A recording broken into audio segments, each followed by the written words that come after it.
Welcome to another episode of Reverse Ambition, a podcast that focuses on those who take a leap to chase their dreams and passion. My name is Kelsey Cooper, aka The Social Broker. Today's guest is a dynamic woman. In 2006, she started Fashion Bomb Daily, an online media platform that focuses on multicultural fashion. Today, it is a global media platform and is the number one online destination for all multicultural fashion, style, and culture. She also wrote a book, The Bomb Life. She also had brand extension, Fashion Bomb Men, Fashion Bomb Kids, Fashion Bomb Africa.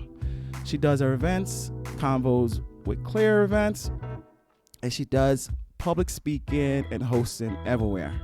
Please welcome Miss Claire Sulmers. What's up, Claire? Hi. How are you? I'm good, girl. Well, thank you for being on this call. I know you got a million and one things going on, so we're going to make this quick but good. So what I usually do is I ask my guests to walk me through their journey in terms of where they're from, where they went to school, what they majored in, and we'll go from there to where you are now. All right. So I was born in Brooklyn, New York. Flatbush, went to public school, PS 235.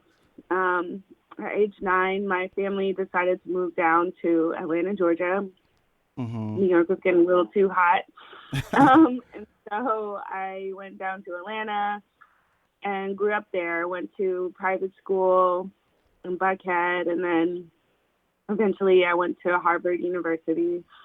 I went to Harvard because my brother also had gotten into Harvard. Mm-hmm. He loved his experience and encouraged me to go. I never thought that Harvard would be a school that I wanted to go to or could get into. So I was pleasantly surprised when I was accepted. And when I was there, my brother recommended that I just major in what I wanted to major in, and that later on down the line, people wouldn't look at what I majored in, and they would just look at the fact that I went to Harvard. And he was right. Mm-hmm. And so I majored in French and African American studies. I've always loved the French language. I spent summers in Paris when I was a teenager and just always really loved the culture. Mm-hmm. And then African American studies, always been into like the struggle of our people, learning about our history. And so everything made sense later on when I discovered this love of fashion and writing. As far as the French degree was concerned, I was able to get my first real internship at a fashion magazine at Paris Vogue.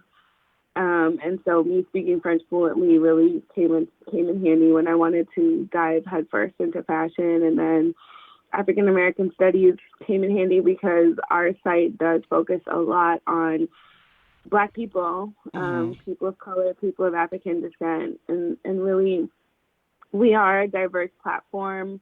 We speak to everyone with great style, but we address the concerns of people of African descent in the fashion industry who feel overlooked and undervalued, and we try to be that platform that highlights them and provides them access and acknowledgement and praise. So that's the long and short of it. So that's what inspired you to start the Fashion Bomb Daily, just being a voice for African, diaspora culture, fashion, and all that, right? It is. When I decided to launch a blog, I was thinking about what I wanted it to be about. And I've always been into shopping ever since I was young. I have shopping lists from my journals when I was 13 years old. I've just always loved fashion. Mm-hmm. And when I first started, that was what my blog was about. It was more personal. Mm-hmm. But as time went on, we started to incorporate celebrity style and street style, and I noticed that there was just a void. There wasn't anything that really spoke to us. Mm-hmm. And at the time when I launched it, Suede magazine had recently closed, and we were all distraught. Right, I remember that. Yeah, Suede magazine was the closest thing we had to a Black Vogue. Mm-hmm. And so I I didn't set out to create a black blog, but that's eventually what we became. Right, right. So, I mean, you said you know, it was something personal you started. So, how did you get it from a personal blog to be the number one online platform for global online platform for multicultural style fashion? And I think that uh, eventually me talking about like breaking my heel while walking down the street or buying a sweater and returning it, like it just wasn't that oh, interesting. right. And I did some research. Like I think once I started to blog, I did some research on like what people online were looking for and what they wanted to read about. And I read somewhere that most women go online for shopping and celebrity style. And so Mhm. honestly, that was my goal, just to fill that void. And I think that Fashion Bomb grew and continues to grow through us just pouring into it every single day. Like I'm extremely consistent. There will never be a day where you don't see new content on our Instagram page. There will never be a day you don't see new content on our website. And there will never be a day you don't see new content on my personal pages. Like we literally have been, that's why I call it daily, because every single day we do something for this platform and for the culture. Mhm. Um, and so I think that's one of the reasons why we've been able to become one of the biggest and most influential platforms for women of color. Right. So when did you, you know, I'm sure starting anything from scratch is hard, you know. How long did it take for people like, oh my God, this is dope, you know, to find you to like, you know, realize this is you know, your platform is a force to be reckoned with when time it comes to multicultural. Um, I think we're a work in progress. Like I don't feel like we've made it, and Mm, I think maybe it's because I don't feel like we've made it that I continue to go so hard. mhm. But I guess we broke through pretty early because Mm, I think something that I recognized early was the power of relationships and networks. mhm. And so I had written an article for Essence Magazine on the top blogs. And in my article, it was talking about Clunk and Disorderly, Concrete Loop, Young, Black, and Fabulous, Cake and Ice Cream. I mean, I don't know if you remember those. I don't think 3 out of 4 of them are still around right now. Right, right. And that's why Um, you're so amazing because you've outlasted all those platforms and they were big. They were all big. they were big, yeah, but I wrote about them. I reached out to them. I told them they would be featured in Essence. They were all very excited. You know, this is before blogs and websites were bigger than print magazines. And so Mhm. for a lot of these bloggers, it was like a huge opportunity for them. And I just kept in touch with them. Within the magazine world, you turn an article in 3 months before it's ready to go live. And Mhm. so I was nurturing relationships with these websites and the owners of these websites for 3 months. And I was the person to, put them in their first publication, and they were so excited. So because I had those relationships, when I decided to launch my own blog, they were more than happy to link back to me. And some of the first press we received was from Young, Black, and Fabulous. Mhm. I wrote fashion for them. I had like a fashion column with them, and then Concrete Loop, they would link back to me, and then over the years, Nicole Bitchie would link back to me. And so, I think more and more we're seeing how important it is to have these really strong relationships with Mhm. people where you can, exchange information. It's not always like you're taking advantage of their platform, but if you have something that you can offer to them that's an asset, a lot of these gossip blogs, they'll talk just about gossip, but a Fashion Bomb will take, say there's a picture of Rihanna on the street holding a glass of wine, and Mhm. a gossip site will be like, Rihanna is outside drinking wine, and we'll be like, she was outside drinking wine wearing a Balmain dress. You know what Mhm. I mean? So there's a way that we can collaborate in a way that services both of our interests. And so that has really been a big key for us. Right, right.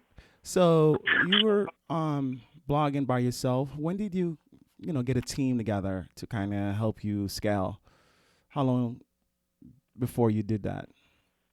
Or I'd say 2 years. okay.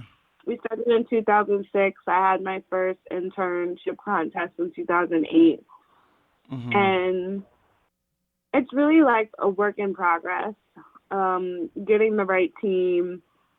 It's not easy to retain a team sometimes because people, they want to grow, they want to get bigger. Like one of our most recent editors, she went over to Teen Vogue, and Wow. we had another young lady. She went over to Yahoo Fashion, and another young lady was working for us. Now she's at BuzzFeed. So we're kind of like the training ground for a Right. lot of these How do you bigger. feel? How you feel about that? How do you adjust to constant in and out of team members? I think it's important. You just not you.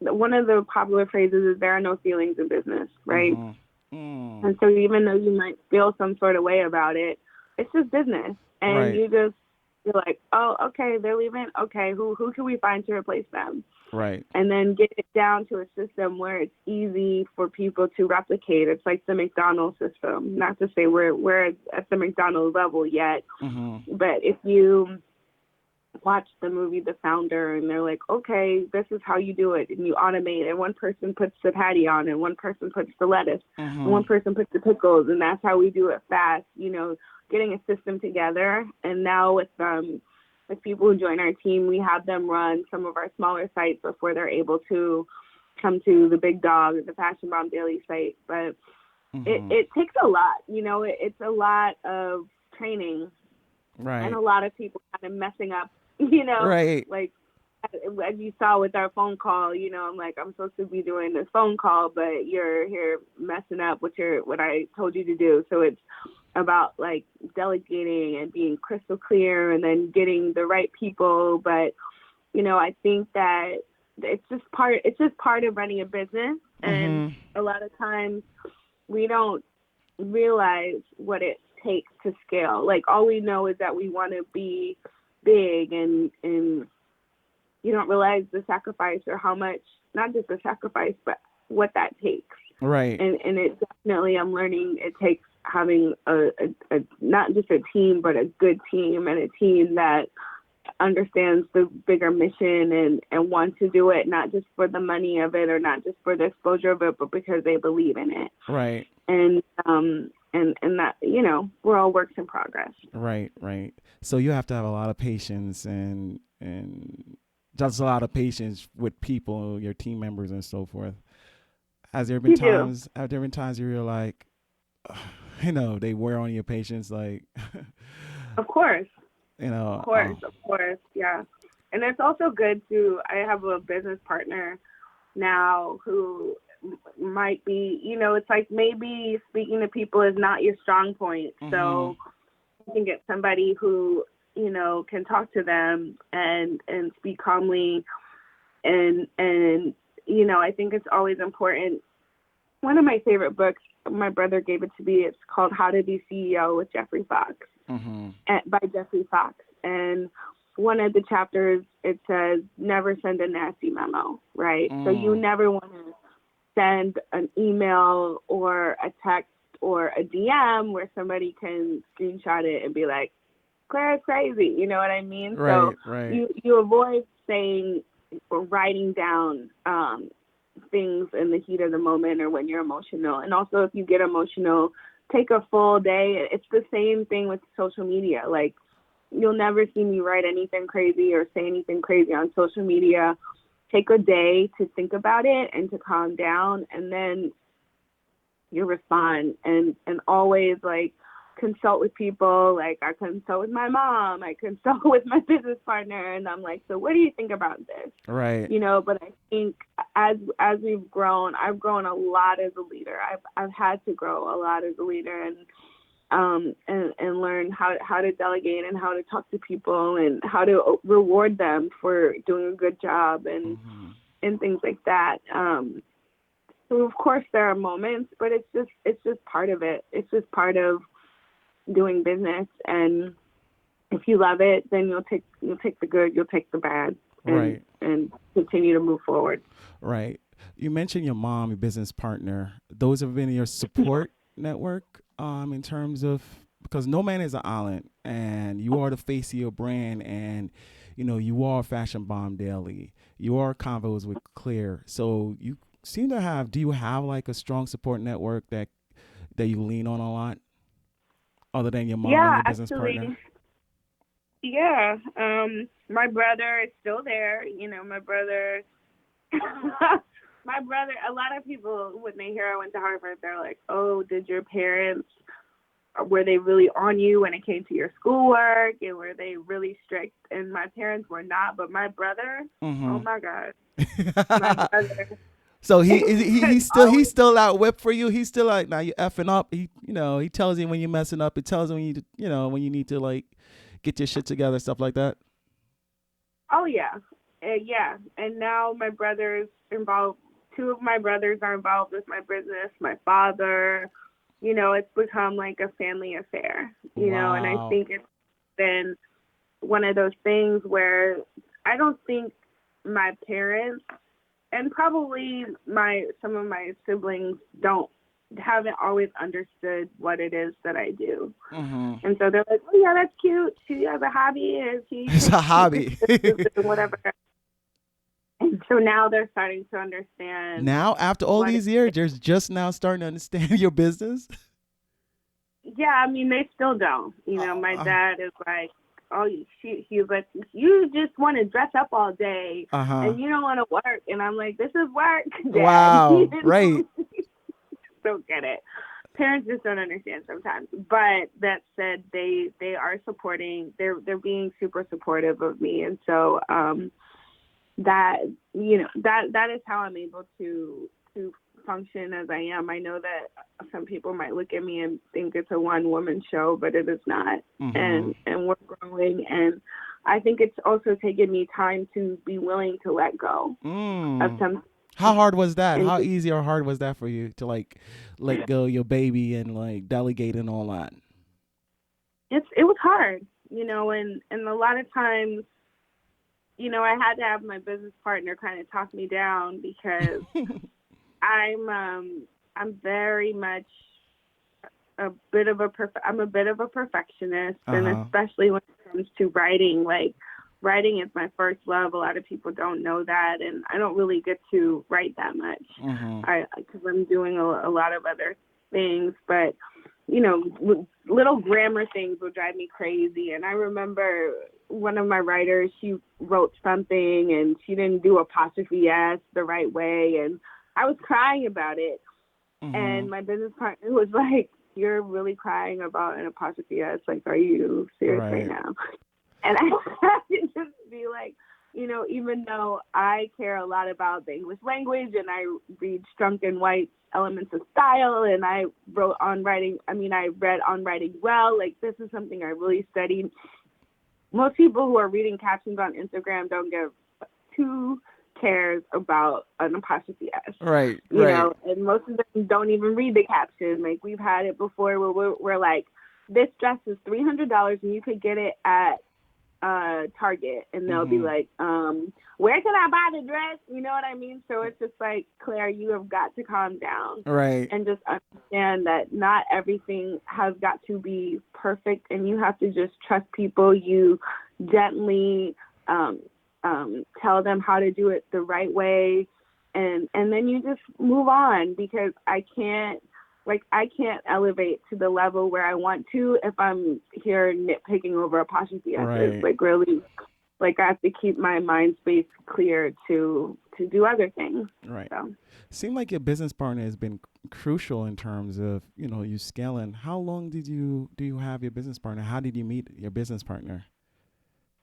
I actually met my business partner through an advertisement. So they advertised with us, Mm-hmm. and then ended up meeting up. And during our first meeting, he had so many great ideas. Like, we sat and talked for hours about different ways I could fine tune my personal brand, and I just loved what he had to say. And so 2 years later, he is a huge part of the business in terms of creative and how to market. And with him, we started to advertise on other platforms, which is something I never did before, and Mm-hmm.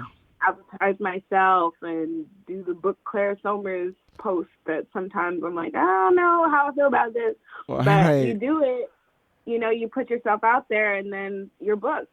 So at the end of the day, regardless of how you feel about it, you're getting what you get what you ask for. All right. And so I think it's important to have somebody in your life who has a vested interest in what you're doing, and believes in you sometimes more than you believe in yourself, and pushes you outside of your comfort zone. And then you also have to be open to being pushed outside of your comfort zone. Like, there's literally, I love constructive criticism. I love to get better. I Mm-hmm. don't get You don't upset. take things personal.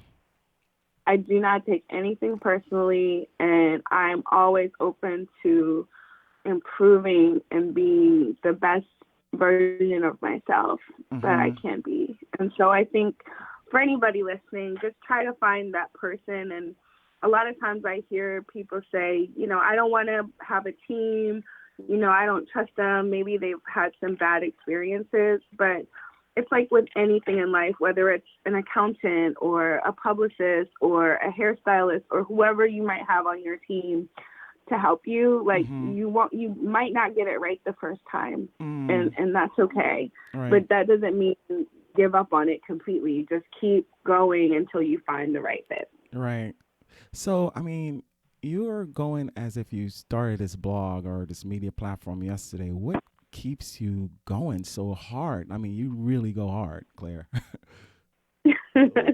Seriously, I mean, it's not like you talking like you haven't made it. I mean, you've outlasted a lot of platforms that's no longer exist, or they're afterthought. But you're still hungry, like you just started in 2006. What is it that drives you so hard? I think what keeps me going is that kind of ambition, just not really feeling like I've made it. Like, I don't feel like I've made it until I have a few million, like 10 million in the bank, and Mm-hmm. Rolex and jet. Like, I have a vision of what success looks like. And Mm-hmm. so until I get to that vision of success, I'm not going to stop. And also, I feel like there's so much that needs to be done. When I was in school and learning about African American history, and also seeing the state of Black people in fashion, and Mm-hmm. understanding how much we've accomplished, but also how far there is still left to achieve, Mm-hmm. and also understanding the particular mission that I've taken on. Mm-hmm. It's not an easy mission, and that mission is to get respect for those who've come before us, while also documenting everything that is going on right now, and Mm-hmm. doing it in a way that is high end and luxury, and getting rid of this whole idea that we are less than, Mm-hmm. or I feel like there's a lot more for me to do. Right. And it's not about, and that is actually beyond money. That's beyond fame. It's about making history. Right. Um, and being one of those people like an Andre Leon Talley, or like a Misa Hilton, or like an Emil Wilbekin, or like any of the huge designers, Elizabeth Keckley. Like, these are the people that I look up to in the fashion industry, and just wanting to be on that level. Mm-hmm. And I just think that until I'm there, I'm not going to stop. Right. Do you ever get a chance to turn off? Do you ever a chance just to be just clear? like nobody knows your name, nobody know who you are? Do you ever get a chance for your, to be by yourself and do No. your own thing? Wow. How is that? I mean, I try. Listen, You say you sometimes I'm try. like, listen, like I have an assistant now and also a photographer, and they're like, "Yeah, Claire, I'm gonna be on vacation for this week," and I'm like, "Oh, how nice that they get Hmm. to go on vacation." Right. I'm like, I'm not going on vacation. You know what I mean? Not to say that they should not go on vacation. God bless them if they go on vacation, but for me, I am literally not gonna stop until I get it.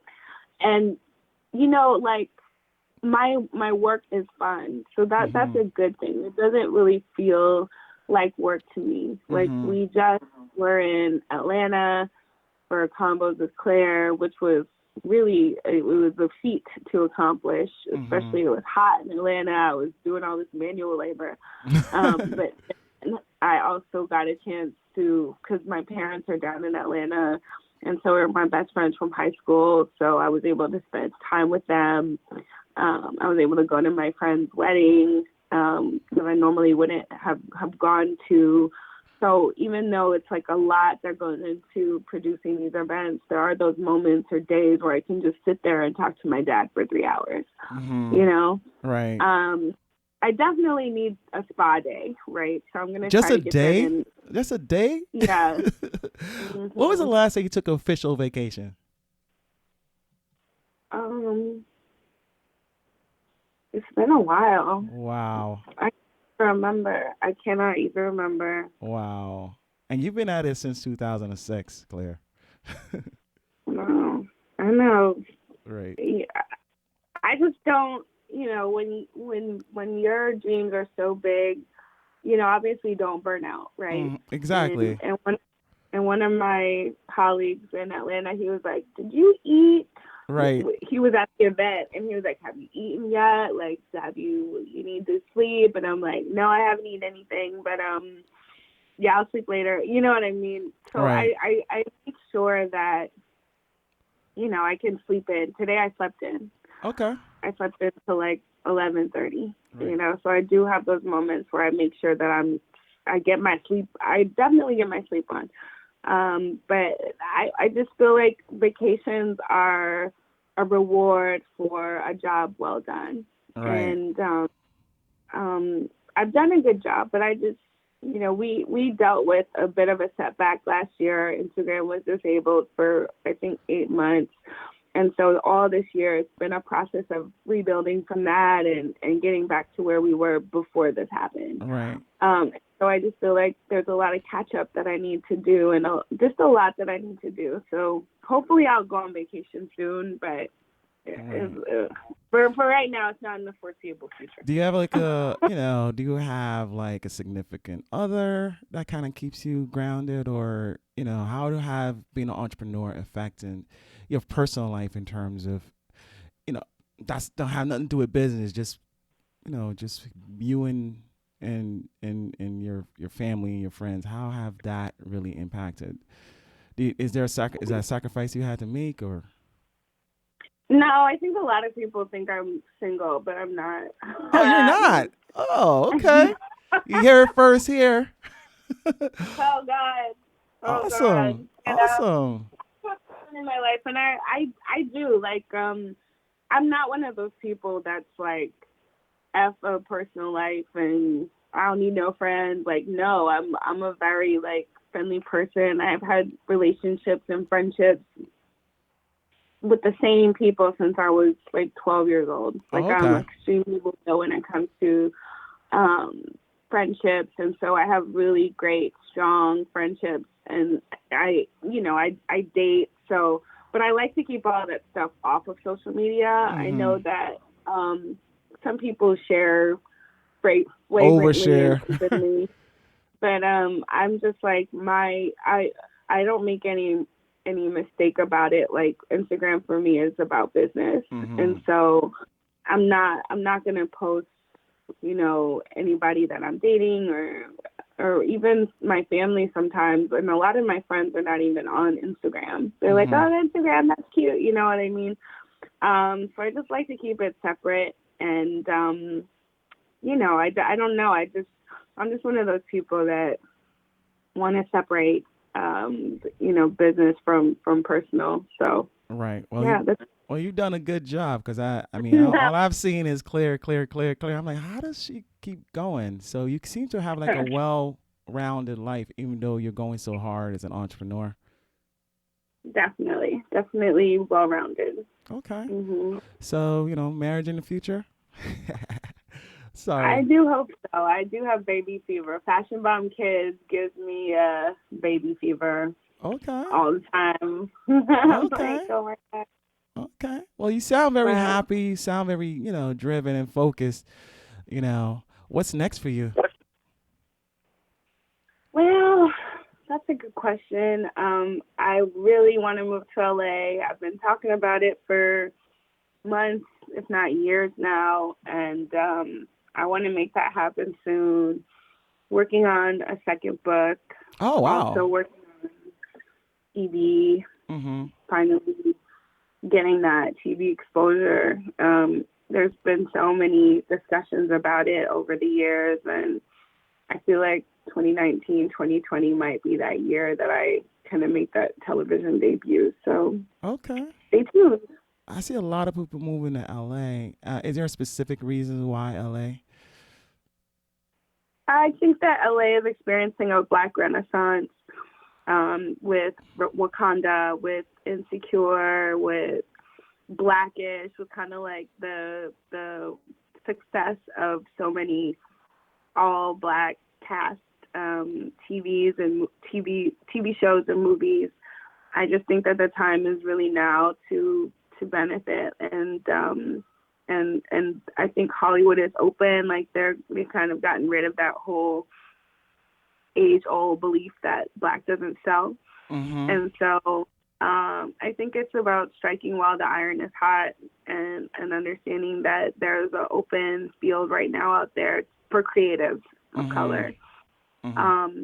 And also just seeing how many New Yorkers are out there. It's like just basically going somewhere with sun all the time, like no snow, Right. no fur, Right. and Right. just kind of living life at a slower pace, but surrounded by your community. So, Right.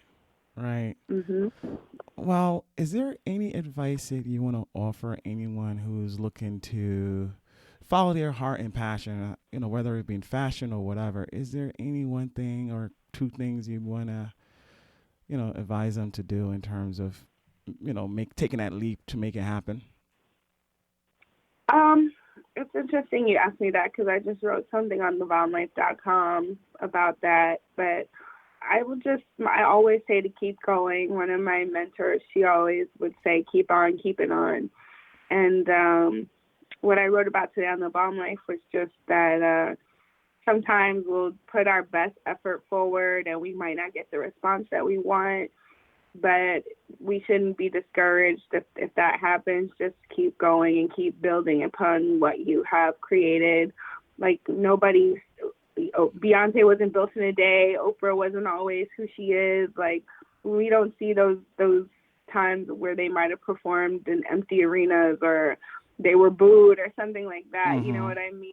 Right. But they kept going. So I think I'm just proof that being persistent and consistent and also keeping God first, you will break through, but just don't give up.